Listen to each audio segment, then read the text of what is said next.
When it's that hot and humid in Iowa, it's not good. And just boom, done and over with. Jeff Sievers says he's been through some nasty weather before, but never like the weather he experienced when storms blew through Lake City, Iowa today. Good evening, everyone, and thanks for joining us. I'm Matt Breen. Stella is off this week. Tonight, cleanup is underway in Lake City after that tornado touchdown in the Calhoun County town just after 4 p.m. today, 4:01 to be exact. Take a look at this photo of the tornado taken by Deputy Jessica Riddell of the Calhoun County Sheriff's Office. Even through the raindrops on her driver's side window, you can see that wedge-shaped tornado carving a path right through the farm field near Lake City this afternoon. And after the storm passed, the aftermath showed the power of those winds. This was part of a two-story home on Norridge Avenue with 3 machine sheds all around it.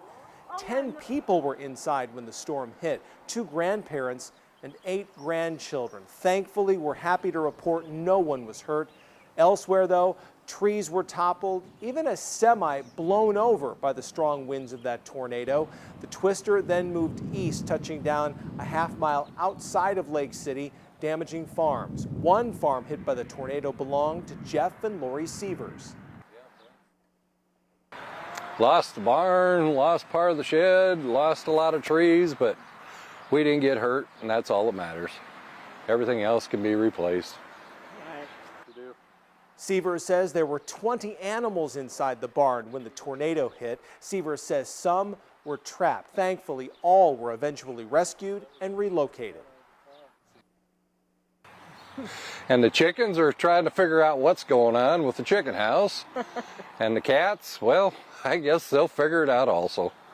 In spite of the damage, the Sievers say their family is better off than some of their neighbors. The Sievers feel bad because some folks living nearby lost nearly everything in the storm, including their home.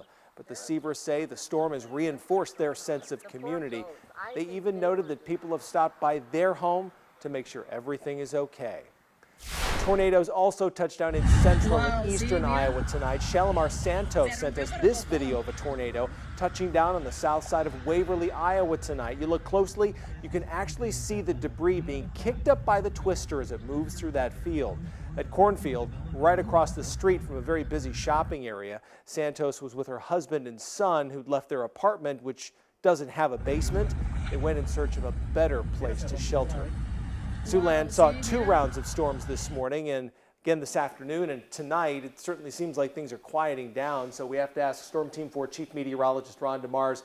Ron, is it going to stay quiet for a while? It is going to be staying quiet out there, but yeah, 2 rounds of storms this morning, widespread storms, but those were not severe. Then those that developed this afternoon, much more isolated obviously, and mainly in eastern Siouxland, but those were the ones that really packed the punch overall. Outside right now, here is Storm Track 4, which earlier today was so active. Now just a couple of showers trying to move toward Harrison and Shelby counties.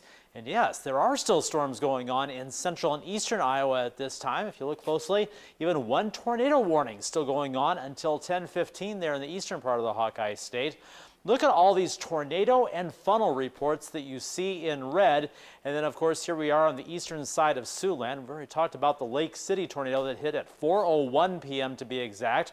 And then about 5:45, there's a funnel cloud reported just off to the southwest of Lytton. As a matter of fact, this is taken from Sac City. It's from Stacy Weitzel. You can see the lowering of the clouds over here, maybe the beginning of the funnel, but it eventually got a little bit bigger than that, however. On your Storm Team 4 Future Track, as I said, everything stays quiet. Maybe a couple more showers left over in far southern Siouxland during the middle of the night.